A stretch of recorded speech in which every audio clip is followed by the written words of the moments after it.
sông xa xa đi lo cơ chân sông xa vai khăn ai ơi bằng ly ra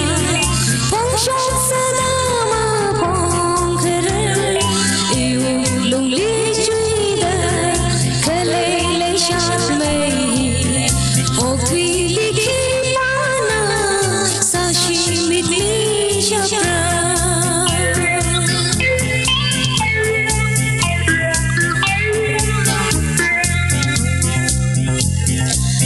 thủy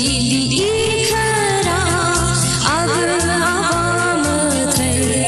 kham sai ai na imara kham sai ura chỉ hàn vai male o thủy ly uy ba khang dân uy người nhìn khờ vai male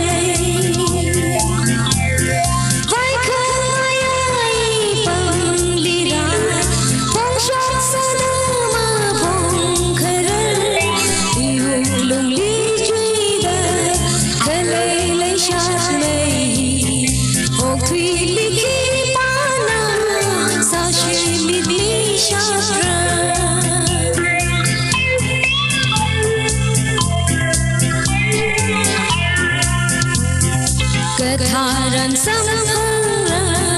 hon ching ching hon kesa hazim mangali rangani